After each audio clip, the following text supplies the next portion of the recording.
Creamline delikado sa Game 1 ng semis due to absence of Tots Carlos. Michelle Gumabaw, kayanin kaya? Possible game plan, alamin.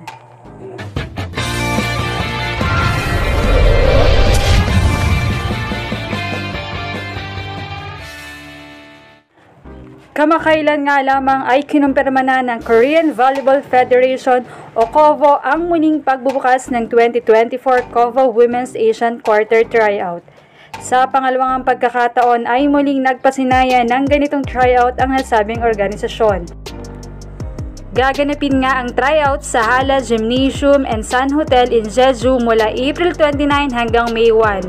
At kabilang nga sa nag-aasam na makapaglaro sa Korea ay si 4-time PBL Best Opposite Spiker and 3-time MVP Tots Carlos at si Thailand League Best Scorer, PBL 1-time MVP and Best Opposite Spiker Mylene Paat kasama si MJ Phillips na una na ring napabilang na nakuha sa tryout noong first season kung saan ay naging member siya ng Gwangju All-Peppers sa Korea. Kagaya nga na nabanggit ay magaganap ang tryout sa April 29 to May 1 kung saan simula na rin ito ng bakbakan sa finals. Ibig sabihin ay may mamimiss na game si Tots Carlos sa April 30 kung saan dito ay makakalaban nila ang kanilang sister team na Choco Mucho Flying Titans. Una nga maglalaban ng rank 2 at rank 4, so ibig sabihin it's an early treat for the Bisco team fans. Gaya nga ng nabanggit, wala sa mga araw na ito si Tots. We know naman kung gaano kalaki ang ambag na kayang ibigay ni Tots sa Creamline. Well, syempre masasabing isa siya sa talagang kinakapitan ng CCS at pinupuntahan especially sa mga crucial part ng laban. Dahil sa kakayahan niyang makapag-adjust ng palo at ng kanyang high jumps at power spikes.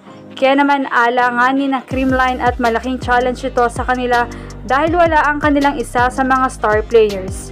Kailangan namang pulan ito ni MG. Well, hindi na rin naman bago kay Gumabaw ang ganitong maging starter at mababad sa game.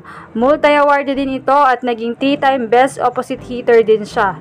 Marami na rin itong napatunayan at for sure, kayang-kaya niyang mabitbit ang CCS sa panalo laban sa kanilang sister team na Choco Mucho. MG has this power din na talagang malalakas din ang mga pinapakawalang palo. Still, malaking kawalan pa rin si Tots and knowing Creamline, they have various adjustments at hindi naman sila sasabak sa game ng walang strategy at plano coming to this semifinal round. Samantala ay inaasahan pa rin namang wala si Kat Tolentino sa Choco Mucho. Ibig sabihin ay patas lamang ang game dahil wala ang kanilang mga top opposite spikers. Masasabi pa rin namang intact ang team ng Creamline sa dami nilang bala at sa malalim nilang bench.